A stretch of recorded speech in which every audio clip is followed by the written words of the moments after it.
What happens when a hairstylist realizes her new high-paying clients aren't wealthy socialites? They're human traffickers using her salon to prepare their victims for buyers. Maya was about to discover that her beauty industry expertise would become the key to exposing the largest trafficking ring in the state. The upscale elegant salon buzzed with the familiar sounds of blow dryers and conversation as Maya Rodriguez worked on her 3 p.m. appointment. At 32, she'd built a loyal clientele over 8 years, specializing in color correction and styling for women who wanted to feel beautiful and confident. "Maya, your technique with highlights is incredible," praised her regular client Sarah Mitchell, a local teacher who visited monthly. "You always make me feel like a new person." Maya smiled, taking pride in her ability to help women express their personalities through their appearance. The beauty industry had given her financial independence, creative fulfillment, and the satisfaction of making people feel good about themselves. But her routine was disrupted when Victoria Sterling, an elegantly dressed woman in her 40s, approached the reception desk with an unusual request. "I need to book multiple appointments for a group of young women," Victoria said, producing a thick roll of cash. "They're foreign exchange students who need professional styling for important social events. I'll pay premium rates for discretionary service." Maya's salon owner, Jennifer Walsh, immediately accepted the lucrative booking.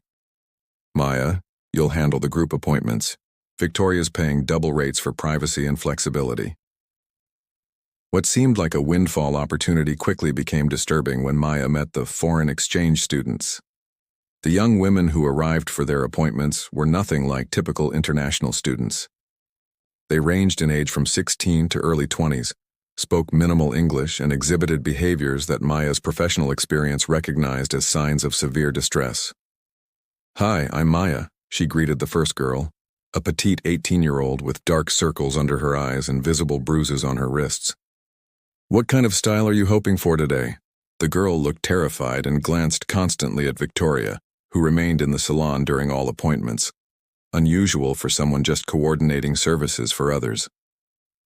"She needs to look mature and appealing," Victoria answered for the girl, using language that made Maya uncomfortable. "These young women need styling that will help them make good impressions in their new positions." Maya noticed disturbing details. The girls had no personal belongings, no phones, and seemed unfamiliar with basic salon procedures despite supposedly being international students from wealthy families. Most concerning, they flinched when touched, and seemed genuinely frightened of Victoria's presence.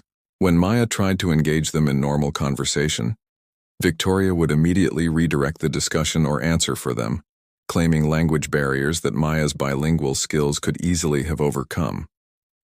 Maya's 8 years in the beauty industry had taught her to recognize signs of domestic abuse, women who minimized their injuries, made excuses for controlling partners, or exhibited trauma responses during intimate grooming procedures. These girls displayed all those signs and more. They had no understanding of salon etiquette, seemed unfamiliar with personal grooming choices, and most disturbingly, had identical small tattoos on their ankles that looked more like property markings than personal decoration. "Victoria," Maya said carefully, "I noticed some of the girls seem nervous about being here. Would they be more comfortable if I explained the procedures in their native languages?" Victoria's response was sharp and controlling.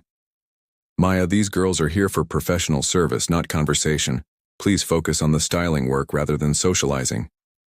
Maya realized she was being deliberately prevented from building any rapport with these young women, a red flag that suggested Victoria was hiding something about their real situation.